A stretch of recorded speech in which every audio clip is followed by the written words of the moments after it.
Hello, everyone, and welcome to the second session of PayPal's Small Business Bootcamp series. I'm Sarah Davidson, a very long-time customer of PayPal and host of PayPal's The Adaptables podcast. I'm so thrilled to be back with you again for this bootcamp. And with the lineup we have in store for you, talking about the hottest topic in town, I feel like I'll be learning just as much as you guys today, if not more. PayPal's e-commerce index in 2020, which we spoke about last time and which you would all do very well to go and look up in your spare time, revealed that a quarter of Australians, 24%, now make purchases through social media, making it obviously an incredibly hot topic, a figure which increases for younger shoppers, with Gen Z at 36% and Gen Y at 35%. And what's more notable is that the average monthly spend via social has gone up fivefold from 2019 to 2020. So now more than ever, it is vital for small to medium business owners to reevaluate their social media strategy and ask how they are harnessing social platforms during a year of lockdowns and increasing online shopping. And we have some of the best in the business to guide us through today. Before I introduce them today, in the spirit of reconciliation, we acknowledge the traditional custodians of country throughout Australia and their connections to land, sea and community. We pay our respects to their elders, past, present and emerging, and extend that respect to all Aboriginal and Torres Strait Islander peoples today. Now to our wonderful panel. The first up is Alison O'Brien, Director of Customer Success at PayPal Australia. Alison, welcome to the show today. Thank you, Sarah. Great to be here.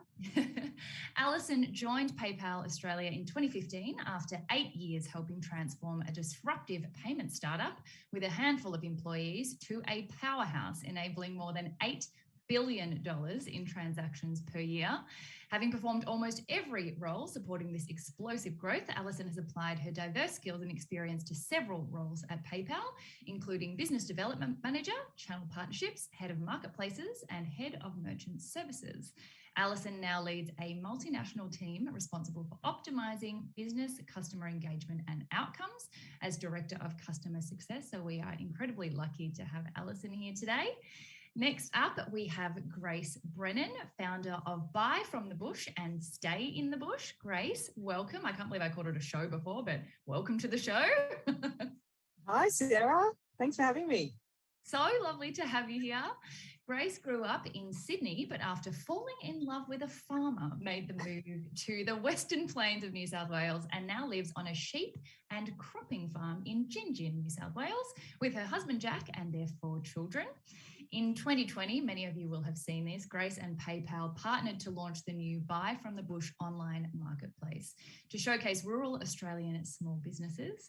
And through her Buy from the Bush and Stay in the Bush platforms, Grace hopes to make a gross impact to introduce her friends, acquaintances, and anyone who'll listen really in the city to the incredible beauty of the bush. Grace was named by the Sydney Morning Herald as one of the 9 most influential female entrepreneurs for the 2020 International Women's Day for a very good reason. In January 2020, Grace was invited by the Premier of New South Wales to give the Australia Day address to the nation. Oh my goodness, very lucky to have you here today, Grace. And last but not least, the wonderful Sarah Crampton, founder of The Undone. Sarah, welcome to the panel. Hi, so nice to be here. So lovely to have you, and what a great name. Sarah's The Undone was founded in 2016. Sarah is the creator of minimalist and fashion and beauty blog Harper and Harley, which I have been following for the longest time. Really struggled not to fangirl here this morning. Overwhelmed with endless scrolling online to find classic pieces she could wear time and time again, the idea for The Undone was born. Dedicated to make getting dressed in the morning a whole lot simpler, which we are going to need more than ever after the pandemic, The Undone cuts out the noise of bright colours and flashy trends and focuses on pieces you'll have, love and wear for years to come. What a panel we have here today. Thank you guys all so much for joining. How about we kick off with the questions? The first question today is, how has the role of social evolved for merchants and customers? Because it is one of the fastest paced, constantly changing environments that we're all existing in at the moment. Maybe Grace, given that you've made such an explosive entry into the industry, how do you think that the role of social has evolved? I think it's almost hard to do small business without using it as, at least part of your sales funnel. And coming from a rural perspective, what it's done has leveled the playing field for, micro businesses in the middle of nowhere who can't rely on foot traffic. They've now got this channel to market and a direct line with their customer. And I think that has really, I suppose it's really opened up the business for small operators to have a big impact. There's been such a wonderful democratization of influence and access. It's such an exciting time for small businesses. Sarah, what would you say over your journey? I mean, you've been in the social media space for such a long time, so probably seen it evolve multiple times. What would you say has been the changing role? Yeah, so I kind of started my social media journey on a blogging platform. So on Blogspot and then with WordPress with my blog. And then over the years, then social media was really coming forward as the place to kind of operate a blogging platform. So instead of using, a website, it then turned into this social media platform that we were kind of utilizing more and more. So it's been really fascinating kind of to see that transform over the years and putting more more of a focus point on social media rather than our websites. And I've been, I don't know, when did Instagram begin? But I've been on the platform basically since the beginning now. And it's been really, really interesting to see it kind of evolve from just sharing, your food on a plate at your restaurant to now being, used like commercial tool for your business. And we see such a great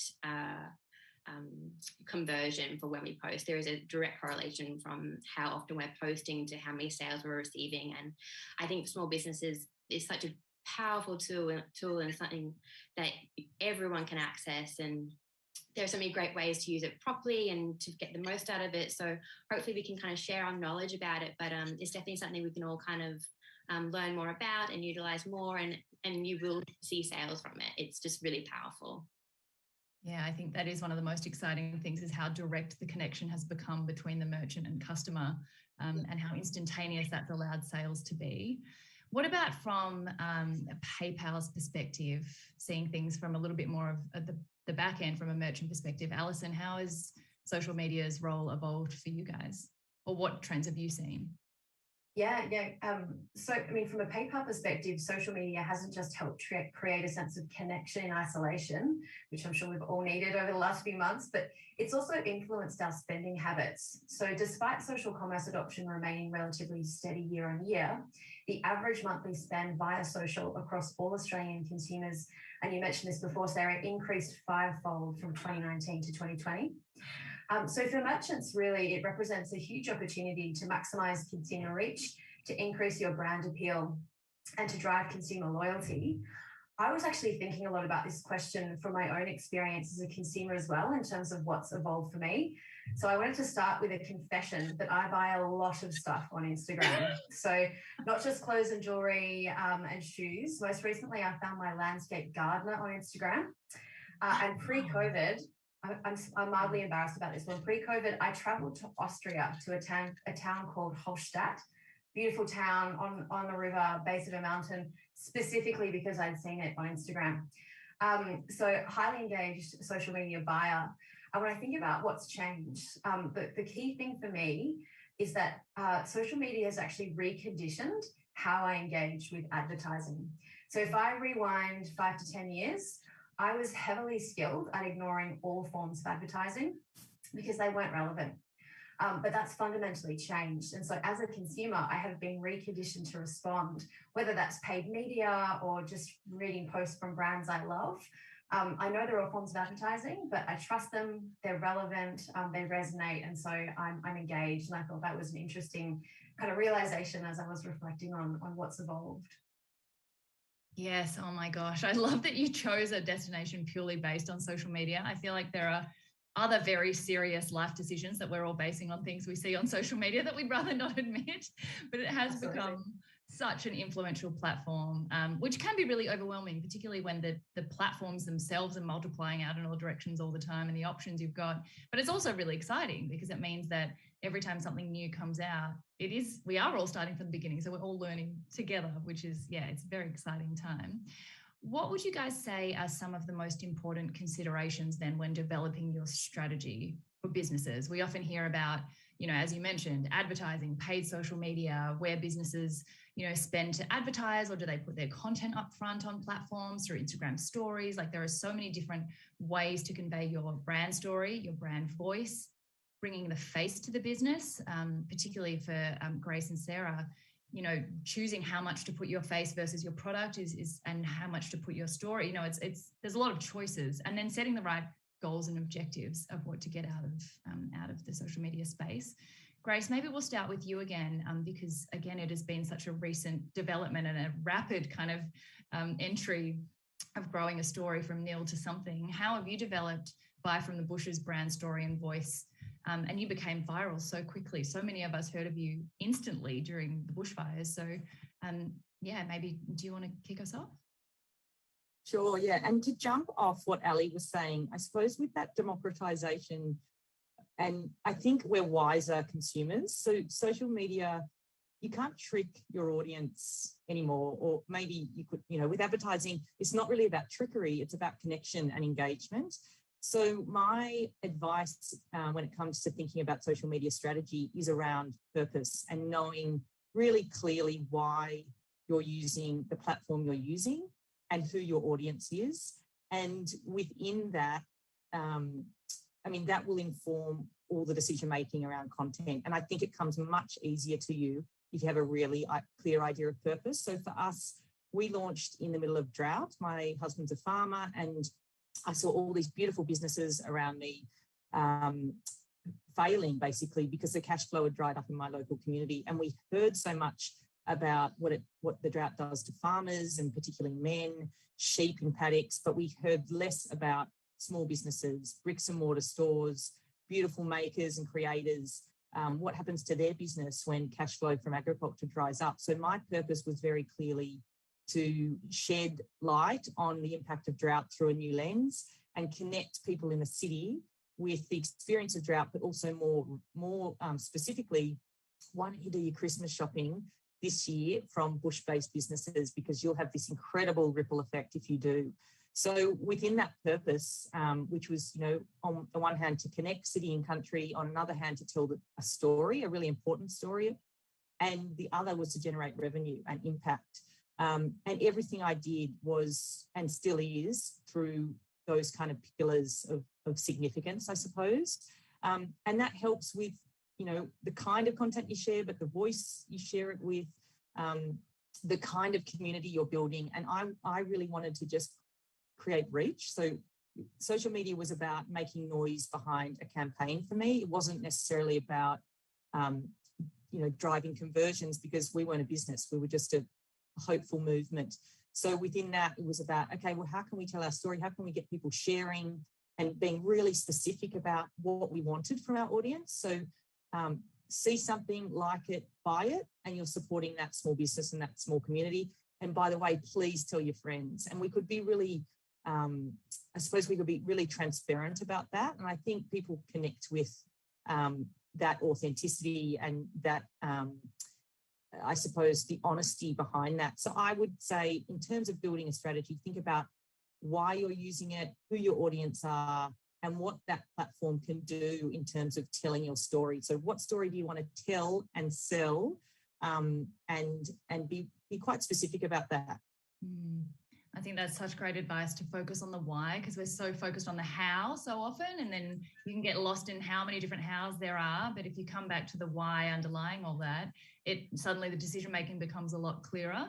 And also just wanted to remind everyone, Grace is actually tuning in remotely from the country today. So I can hear your audio really well, but your video is just a little bit pixely at times. So if everyone else is experiencing that, just let us know. But I can hear you still. Can everyone hear? Maybe just let the guys in the chat know whether or not you can hear. But Grace, I can hear you. Can all the other panelists hear? On behalf On behalf of regional Australia, I apologise.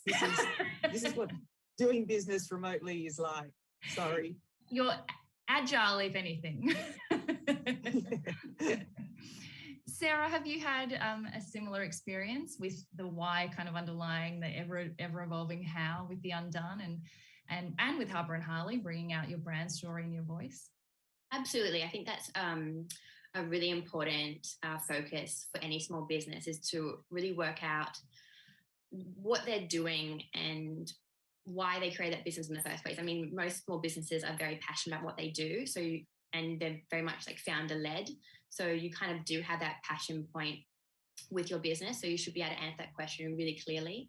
But maybe it's about putting that to paper and making sure that you can kind of put a bit of a content strategy around how you can tell that story to your audience.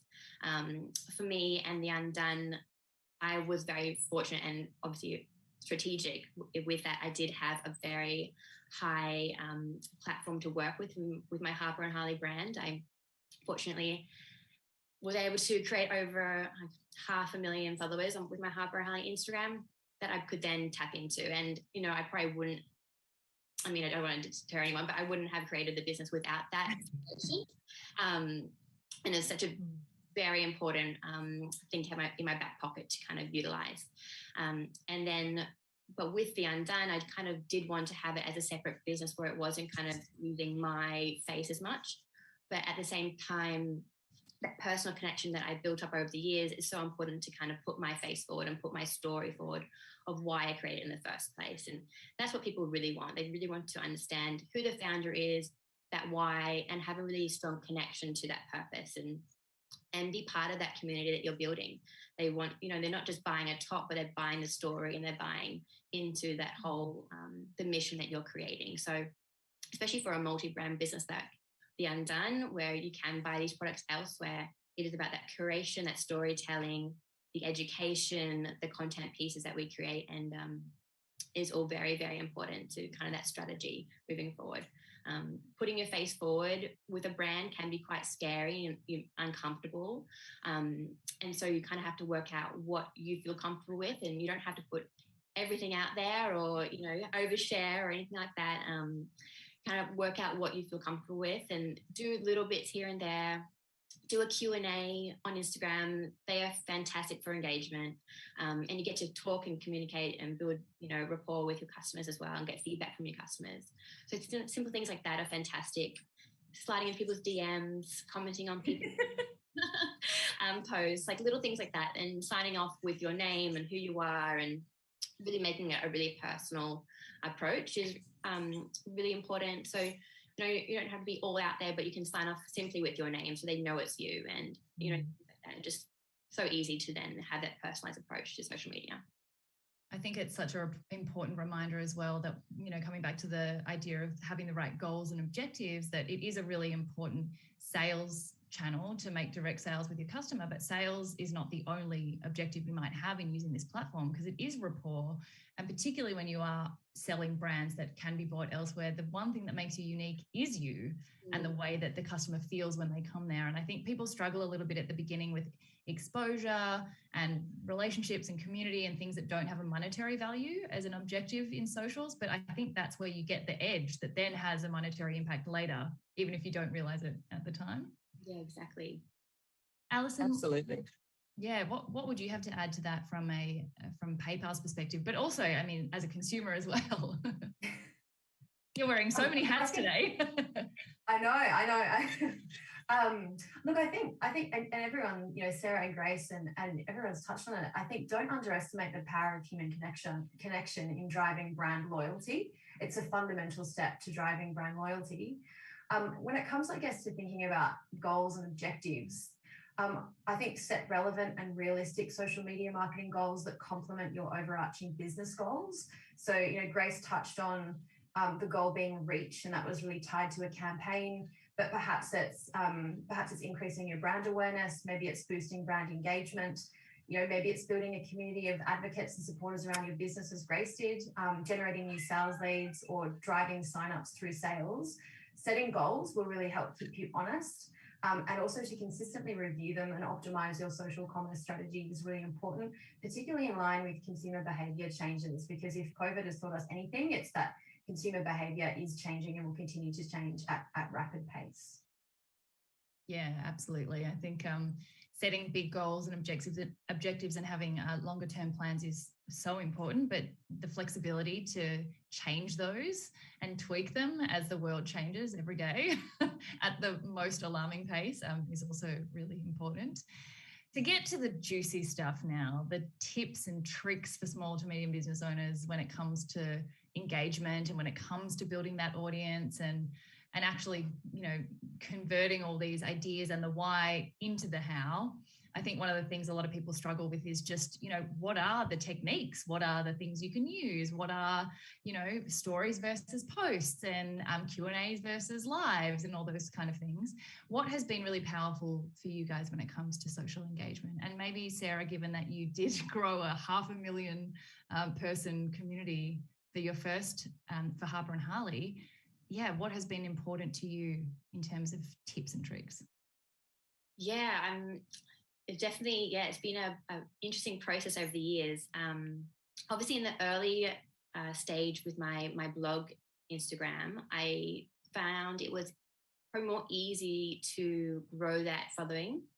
I think when the algorithm was a bit different, and the algorithm is such a mind-blowing topic on its own.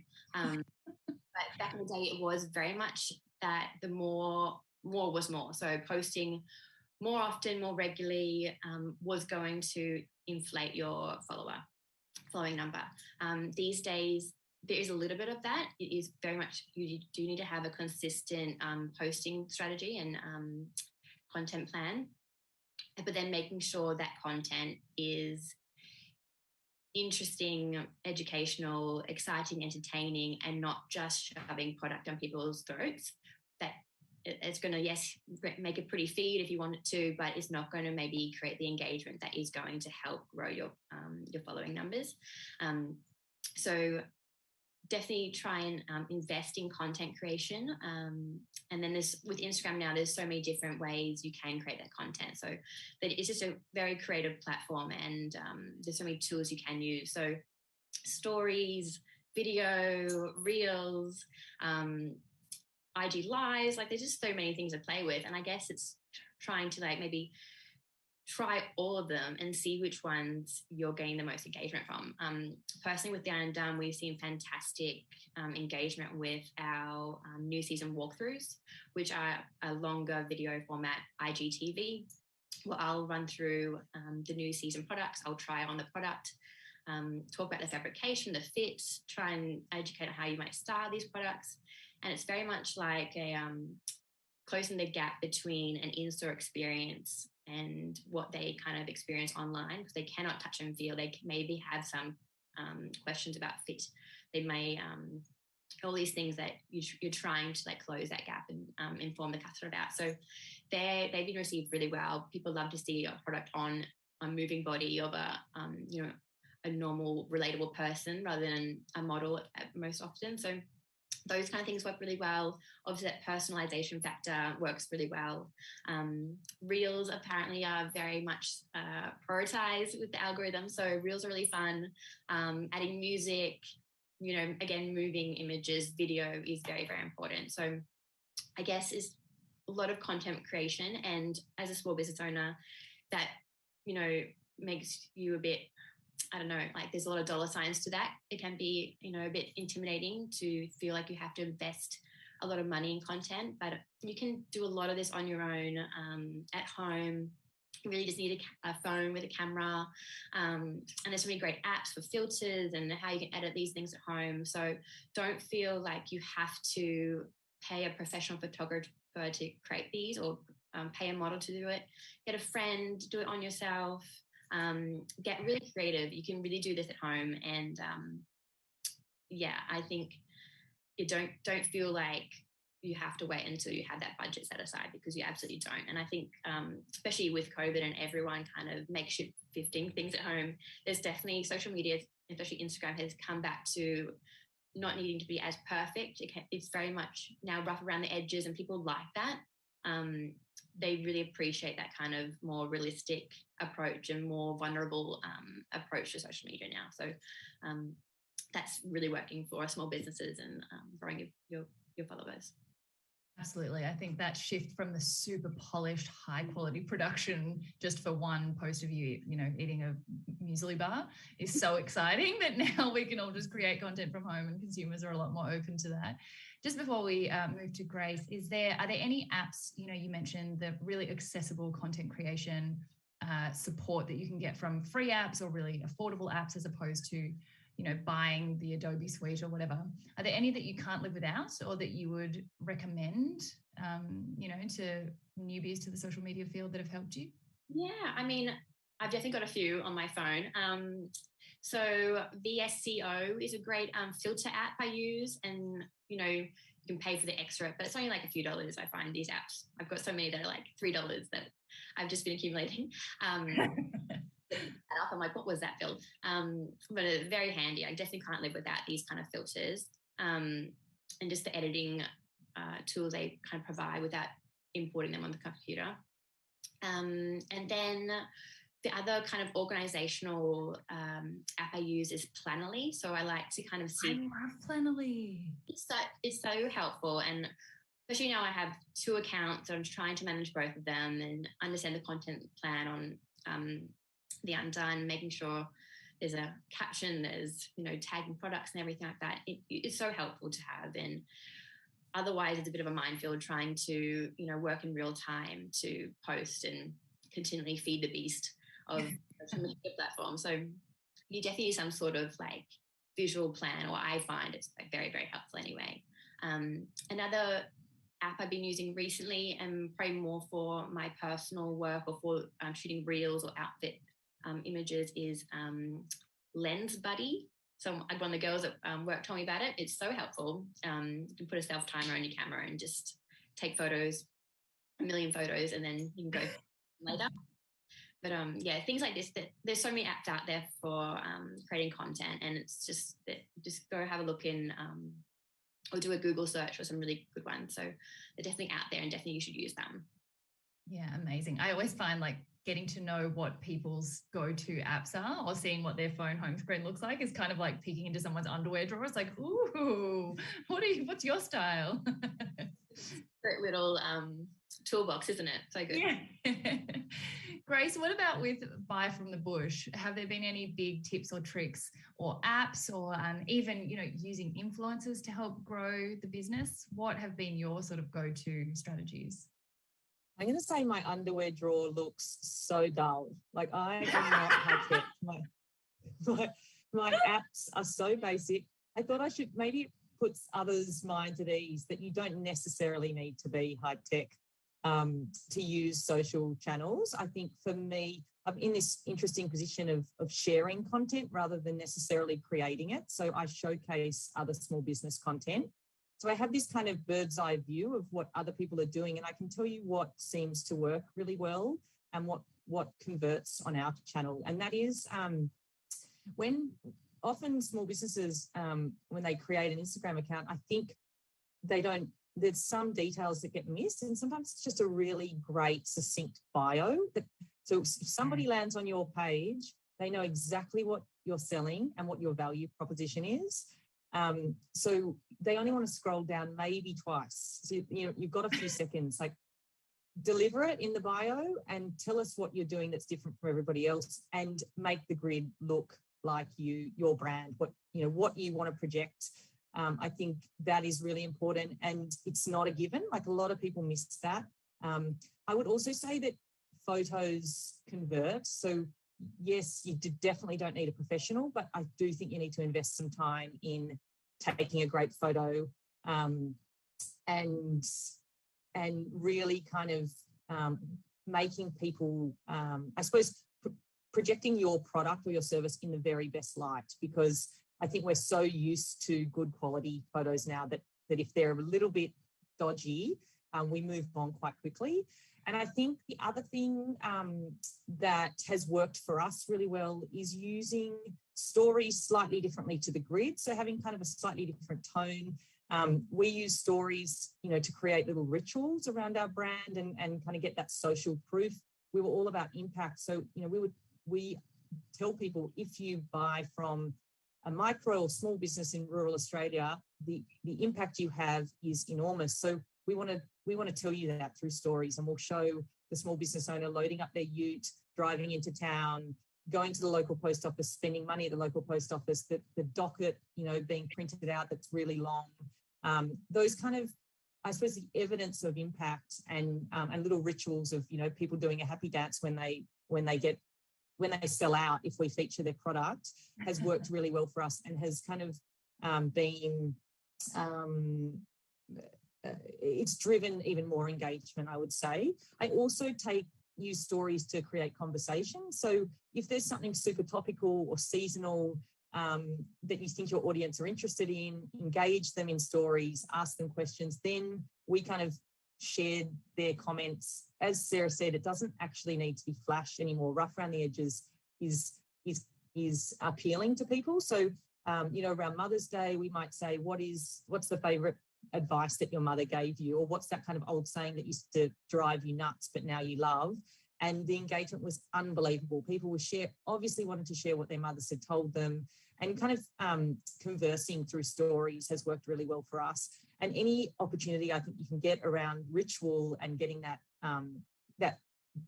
connection to brand is worthwhile. And stories sometimes allows you to do that in more creative ways than the grid.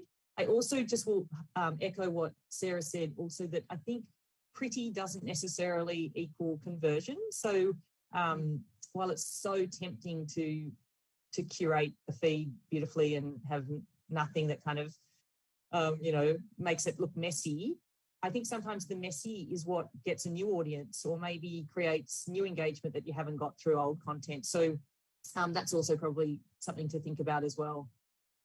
Absolutely. And it's really interesting that both of you have said a couple of times now what's worked really well for us.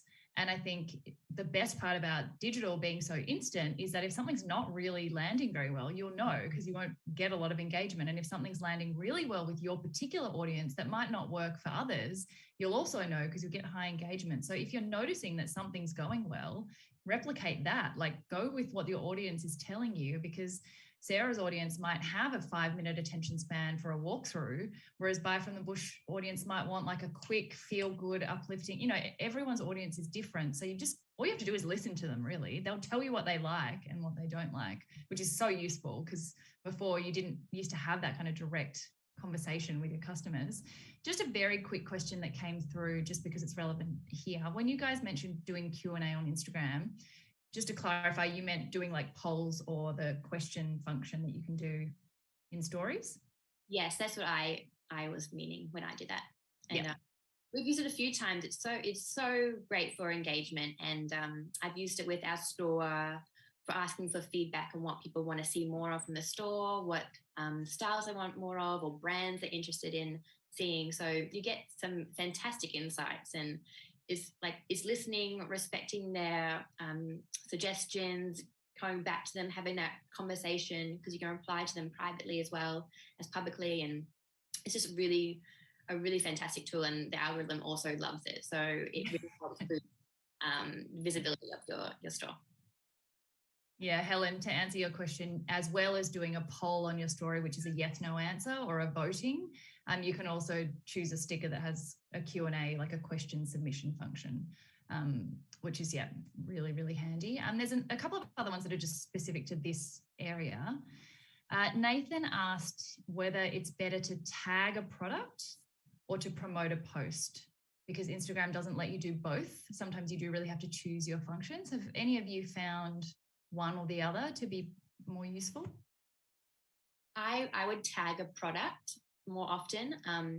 I guess promoting, obviously you're spending money, whereas tagging a product all the time doesn't cost you any money. So you'd be posting more. That's how I interpret that. But, yeah, I'd agree as well. And what about selecting your platform, given that there are so many, we all have a limited amount of time anyway? Nadia asked that given you can share your Instagram posts automatically to Facebook, do you guys bother recreating separate individual content for those two platforms, or do you just share directly and double share? Yeah, I would say we take the lazy approach of double share. But then for creating ads specific for Facebook, you do have to resize and recalibrate a little bit. So you are creating different, the same content is produced, but then you're slicing it up a little bit differently for Facebook. But these days, our customers, definitely most of them are on Instagram. So we prioritize creating content for that platform and then let that flow through. Yeah, so do I. I post for Instagram and share it to Facebook, but then there's certain content I would post to Facebook that I wouldn't bother posting to Instagram. So if it's kind of interest article or interest pieces or good news stories and stuff, I would use Facebook for that. I wouldn't bother with Instagram. And I would say, in my experience, the audience, the vibe on the two platforms are not the same at all. And so, understanding that, and so in our case, the Facebook audience are a bit more aggressive. They push back a lot more on price point. They push back on various things. Instagram feel way more like a community and a supportive one, so that you can kind of you need to be aware of that, I think, when you're posting. And then I would say, like for us, Instagram and Facebook allow storytelling. Instagram, the grid allowed better curation than Facebook. So I gear in our planning, I'm planning what the Instagram grid will look like rather than what my Facebook page will look like.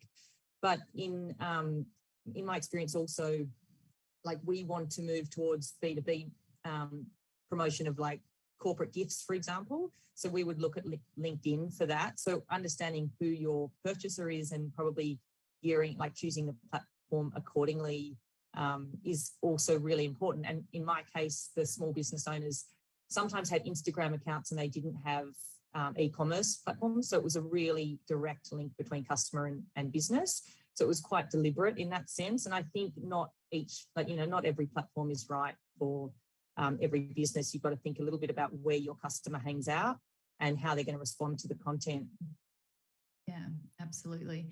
Alison, from your perspective, are there any tips and tricks? And maybe you could also, from PayPal's perspective, add the perspective of B2B social media approaches for small businesses, and also maybe touch a little bit on the influencer area, which is also a very big question, because I know from PayPal's perspective, you'll probably have some reflections on tips and tricks in that area.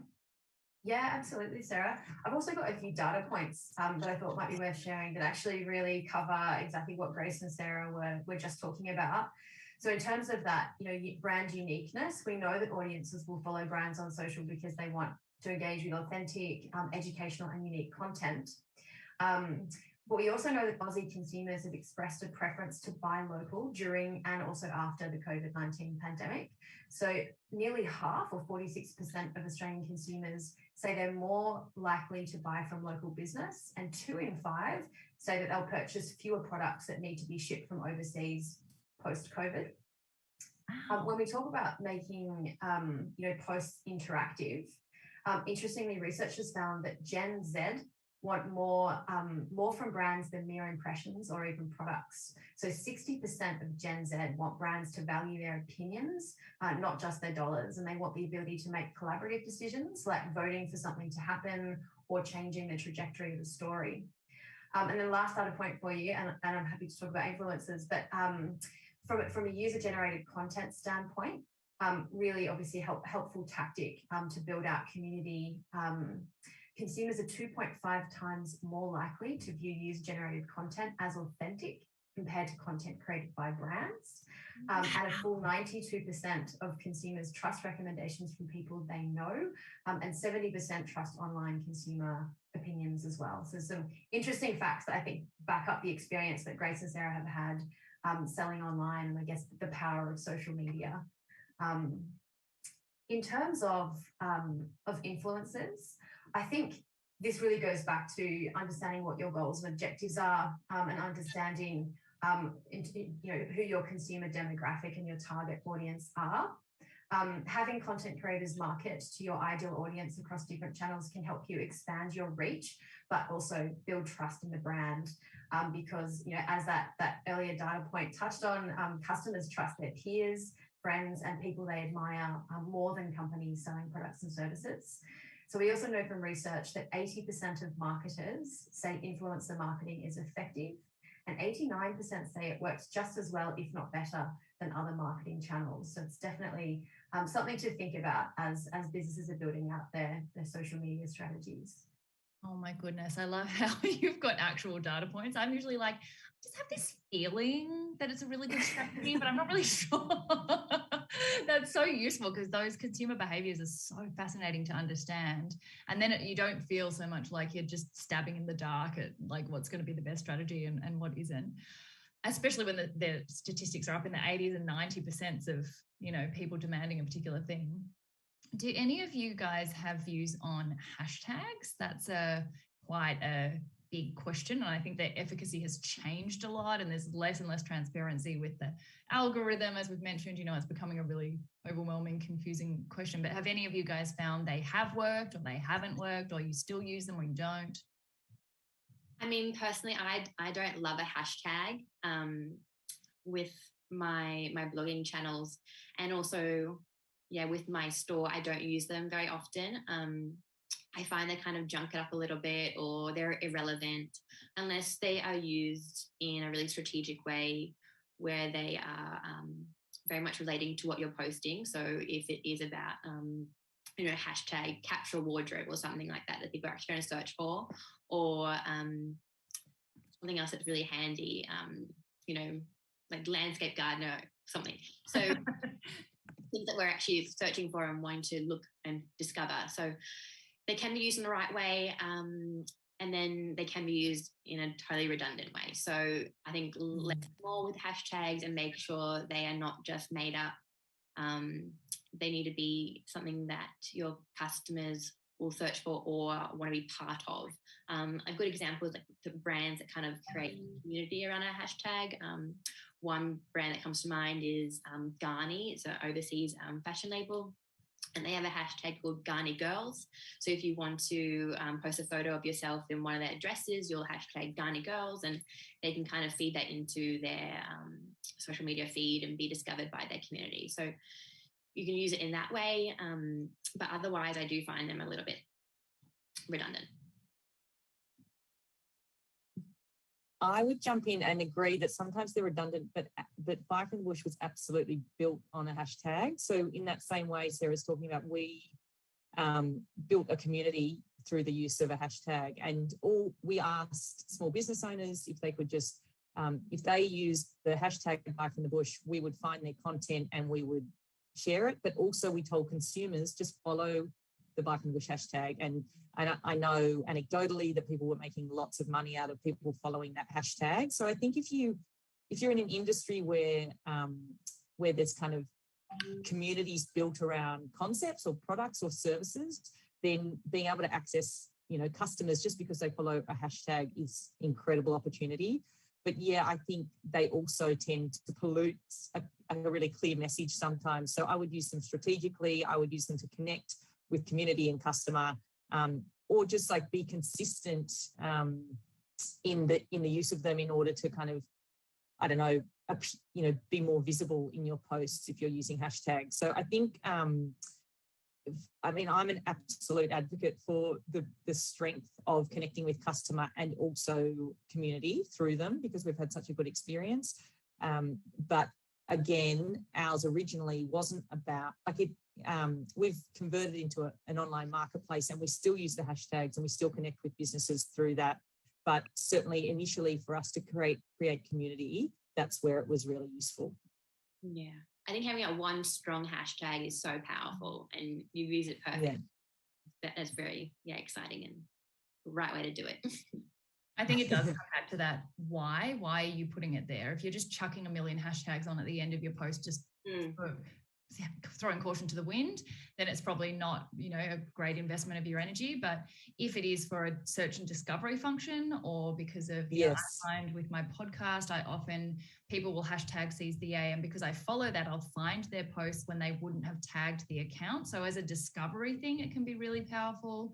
Or if you're in any kind of service related to the news or something that's really topical, like the earthquake. Yesterday, we were all searching like earthquake hashtag because we needed to know what was happening on that thing. So if it's topical, I think they can work really well. If it's just for the sake, maybe not so much. I also like from a communications perspective, just being able to kind of articulate a message through a hashtag. Sometimes it's really cool to, you've got all these words in a caption, but then you hashtag the point. And so as a consumer, when I'm scrolling, I'm like, oh yeah, that is the point. Like it kind of, for no reason other than punctuation or kind of messaging, I quite like it as well. Yeah, absolutely. Sometimes I'm just like, hashtag just saying. I don't need anyone to discover that post or follow that hashtag. It's just impact, It's just impact. What more perfect way to finish a sentence? Before we move on to some more audience questions, I just have one more for all of you, just back in terms of like the fundamentals that that an SMB would need to know in terms of socials. Is it really about engagement as a percentage of your audience? Is there a critical magic number of followers that you think is most important? Is there something that you should be reaching before you start encouraging user-generated content and promotions? Like, I think that the magic number is something people get really fixated on. And then the nano versus micro versus macro levels of followings. Like, what's your view on really what people should aim for the most? Any of you? Grace, maybe you can begin since you're on my screen right now. I was going to say, please, Sarah, lead, because I'm so new. I'm a newbie. But in my experience, engagements don't necessarily equal sales. So you can get obsessed with the engagements, and yes, they're great for reach and for growing your audience, which is, your audience are warm leads. If you think of them as warm leads, you just need to convert them into a sale. Then it's amazing to grow your audience as big as possible. But in my experience, a post can go off, but it doesn't necessarily mean that people convert, click through the platform and actually buy that product. So getting the sweet spot around, sometimes it's time of the week, time of the day, your messaging, the image, the seasonality. There's so many other factors in terms of whether people actually part with their money with a post. I think if you're using small business for conversions and for sales, no, I don't think it's like there's a magic number. I don't think that at all. I think it's about really strategic and great use of the platform. I think if you're using the platform for branding and kind of brand awareness, then absolutely strive for likes and follows and saves and shares. In my experience, shares matter, and that's, shares and reach matter to us quite a lot. That's my, limited social media kind of experience in the last couple of years. But Sarah, please inform us. No, you're absolutely right.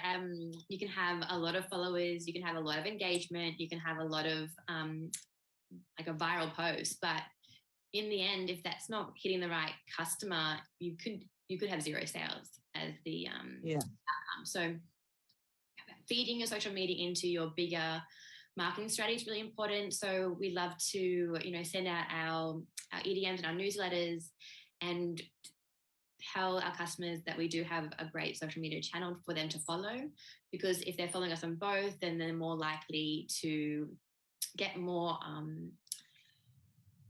of our conversation to them on our social media platforms. We keep on, adding to our touch points with our consumer, and all those little touch points will then, help them on their decision-making process and hopefully convert to that sale in the end. So there's definitely, you shouldn't hold out for a special number or try and, create a special number on your Instagram account.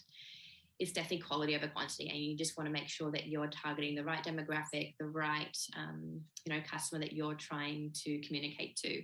So yeah, it's definitely a tricky one. And I think there's some good paid promotions that you can do with this, like the lookalike customers, dynamic retargeting. That's probably a great way to kind of build up that really high quality followership. So there's some really smart tools you can use with that. And sorry. No, go ahead. No, you've just reminded me the idea of when you post a video and then you can view how many seconds of that video people watched and then retarget those highly engaged audience. So there are things through paid that I think probably do drive those numbers and do drive those conversions, and like Googling things around retargeting your audience might be really helpful. But I was going to also jump in and just say, we've kind of touched on it a few times, but that idea of like, what is your value proposition to your audience and what are you giving them? What do you offer them? I think that may be more important than the number, because if you do that really well and think about, what is your unique gift as a business owner, and try and project that through your social channel, I think that's what will drive success. Absolutely. And there's something that I always come back to as well, is like, what is not just your value proposition, but what is your kind of business? And like, obviously social media is so important for many, many things, particularly if you're in e-commerce. But if you're a very suburb specific bricks and mortar store, 100,000 followers around the world is probably not going to help you with walk-ins in Craigieburn. The objectives have to match what you're actually trying to achieve, and investing a lot of money in paid advertising to get more and more followers, not in your like physical location, if you are a bricks and mortar store, is probably not a great use of your resources, even if it does look successful because you're growing your numbers. So definitely come back to your why. Like, really, what do you want? Do you want new customers? Do you want sales? Is it just a communication channel? It's different for every business, which does make it really hard to answer these questions for you guys, but you've been so wonderful so far. One of the very hot topic areas within social media is, obviously we've talked a little bit about paid versus unpaid, and there's a couple of questions around that, but just quickly, while we were touching on paying or not paying influencers, I think influencer marketing, obviously we know now, Alison has explained some of the stats behind that, but how do you decide whether to give free product versus paying influencers? How do you engage influencers relevant to your product or service without coming across as pushy? That's really difficult. And Sarah, I know you and I have both had that experience from both ends, like engaging influencers and being engaged, which probably gives you a really good balanced view of like what works and what doesn't. What do you guys think about always paying, not paying, trying to do gifting, how to approach, using managers, all that kind of stuff? Yeah, I mean, obviously I've got a long pedigree planning this topic. And it's been really interesting as a brand then working out what we're going to do. And I mean, I think gone are the days of just blasting gifting to influencers and hoping for the best. There's a lot of processes you have to do now about like regulations about a gift is now an ad in an influencer's channel. So they have to be very transparent with disclosures, and the brand also has to be very clear with their disclosures as well, that they have actually gifted this product in the hope that they're going to positively talk about it. And it is an ad placement. As a small business, your product is something that's very valuable, and, sending out blindly can be a big waste of money. So I would recommend to engage with a couple of influencers if you want to go down that route in longer term campaigns. So rather than just having a one-off campaign where they talk about your business once, you would rather have them talk about your business over a 3-month period, 6-month period, or even 12-month period. Because what they're doing over that time is building that trust with their customer, their community, that they actually do believe that their product is worth talking about and worth talking about often, rather than a one-off ad where it can come across not as authentic and truthful. So it all comes back down to that authenticity and that genuine connection, that genuine connection with your followers and your community. So you're really just trying to build upon that and that story. So that's what has worked best for myself as an influencer with working with brands. you also want to make sure that when you pick an influencer, they already have some sort of connection with your brand. They've either used it, they've bought it themselves, they're not being, you don't have to pay them really to talk about it. They want to talk about it. They have that passion to talk about it. And that's when magic really does happen, and when viral content really does happen, because then their customer is going to be the right customer as well. So that community is going to be the right customer for your brand, and it all comes back to that. You're tapping into their audience, and you want to make sure that their audience is right for you. So you do have to ask those questions about what their demographic is, and you can get those insights from them.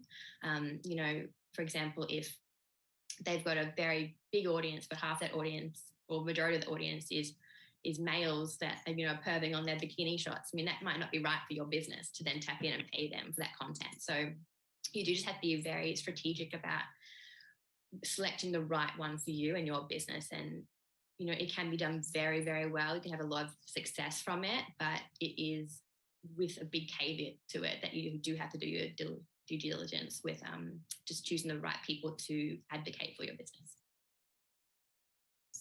Such good advice. We've only got a couple of minutes left, and there have been so many pre-submitted questions being submitted the whole way through. So wonderful to see how engaged everyone has been. Very good engagement, guys. Just one that it seems to have come up quite a few times, and it's kind of a triple-barreled question, but we've spoken a lot about Instagram and Facebook. Have you guys got any views on Pinterest, Snapchat, TikTok, sort of all of those other platforms? And then also within each platform, frequency and time of day, and is there such thing as too much posting, and how do you figure out all of the kind of numbers of posts per week? Like even those just mechanical things I think people get really overwhelmed with. Do you guys have any views on those just to finish up? Sarah, I've got some data points for you. Yes. Are you ready for more love your data points? Okay, so when it comes to which platform social shoppers are using for purchases, Facebook tops the list, 73%, followed by Instagram at 49%.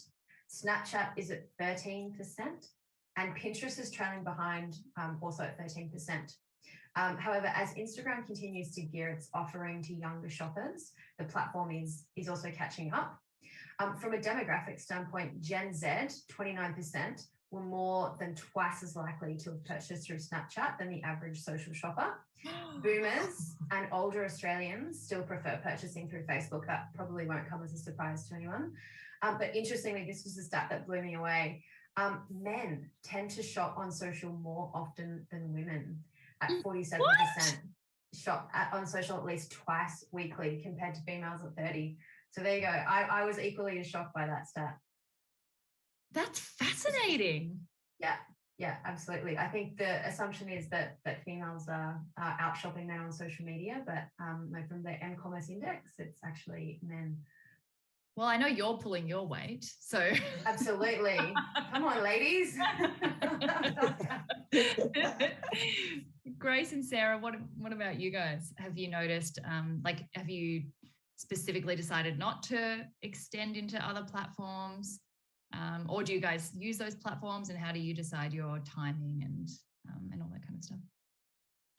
So I love Pinterest as another platform for us, and the return on investment with advertising on Pinterest is actually really high. So I think because not as many are kind of using that space, we've seen a really engaged audience on Pinterest. So and you can really kind of tailor that very, very creative visual kind of following as well, where you've got all your boards and you can be very specific about what you're posting about. So we do lots of boards about outfits and style, and how to wear something, a particular like white shirt storyboard or something like that.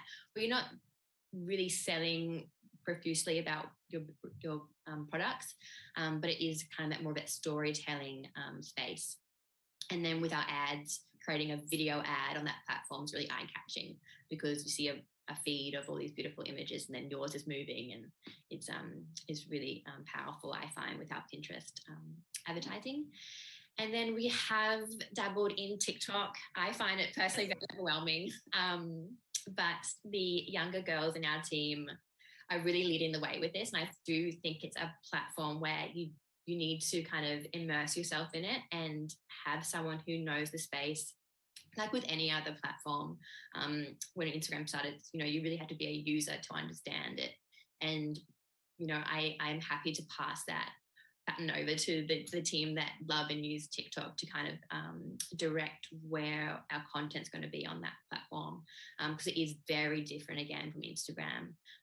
I know a lot of it is swapped around and you can repost on Instagram, but the content creator for TikTok has to be specifically for TikTok. There's a whole thing I have not yet educated myself on, but there's trends that you can be part of that are really powerful for that platform. So it's really interesting. It's a whole new kettle of fish that I am not yet educated myself on, but it's out there and it's apparently doing amazing. Oh, amazing. I feel like we could do a whole TikTok 101 webinar for all of us to attend to be caught up on that crazy, powerful platform. Guys, that's all we have time for now. Thank you all so much for your questions. There were so many to answer.